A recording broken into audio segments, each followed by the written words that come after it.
ભમ્મર ફરી એક વખત વિવાદમાં આવ્યા છે। ચારણ ગઢવી સમાજનું અપમાન કરનાર ગીગા ભમ્મરનો વધુ એક બફાટનો વિડીયો વાયરલ થયો છે। આ એ જ સમૂહ લગ્ન વખતનો બફાટ કરતો વિડીયો છે કે જેમાં તેઓએ અન્ય સમાજ વિશે ટિપ્પણી કરી હતી।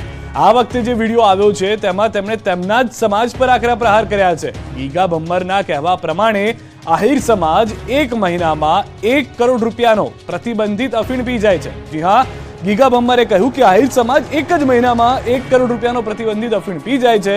જો આ 12 ગામમાં 1 કરોડનો મહિને પ્રતિબંધિત અફીણ વેચાતો હોય તો ભાવનગર પોલીસ શું કરે છે? શા માટે આ વિસ્તારમાં અફીણ કોની રહેમ રજન હેઠળ દ્રષ્ટિએ વેચાઈ રહ્યો છે? તેવા સવાલો ગીગા ભમ્મરે આ જ સમૂહ લગ્નના વિડીયોમાં ઉઠાવ્યા છે। તમને સાંટો સબ્યો નથી અને ડબલ કાલા પીવો જેથી તમારા ઘરે વરોવાય ત્યારે, અને કેટલો કાલાનો ખર્ચો આપણો આવે છે। કમસે કમ મેં એક દી વિચાર કર્યો 1 મહિને 1 કરોડ રૂપિયા અમારે જવે છે। આ 12 ગામને 1 મહિને 1 કરોડના કાલા પીએ છે। કોણ આવો મરીદનો દીકરો હશે? એટલે 1 કરોડ રૂપિયા તમે તમારા ઘરમાં નાખો તો તમને લાભ થાય ને। હવે તો બેન કરો, બાપને એવા મારા ઈખે બાપ દીકરાને એની જેવો કરી જ રહે, એવા તો ખાનદાન એને મારી જેવો થાય મારો દીકરો એ એવું જોવે કે મને તો કાલા લાવીને દે, એ યારો માલિપા આવે તો એટલે બાપ દીકરાને પાડી દે।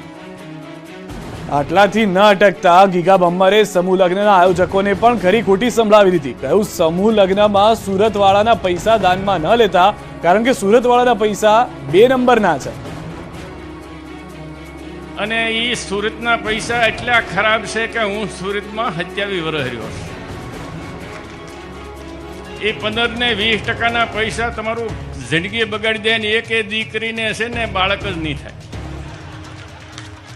આ તમને મને ખ્યાલ છે ને કે તમને આપું સાબુતી દેહ વેપારના પૈસા છે। યાદ કરો, સુરતમાં કોઈ રહેવા ન જતા હોય પાછા આવી આવો, અહીંયા 2 ભેહું વધારે સારી દૂધ ભરશે। જોકે પોતાના વખાણ કરતા ગીગા ભમ્મરે કહ્યું કે હું એક સમયે રાજકારણનો રાવણ હતો, પોલીસવાળા મારી પાસે બદલીઓ કરાવવા આવતા।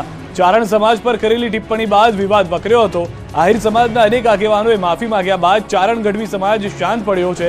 તેવામાં ગીગા ભમ્મરના અનેક વાંધાજનક વિડીયો ફરી વાયરલ થતા બળતામાં ઘી હોમવાનું કામ થઈ રહ્યું છે।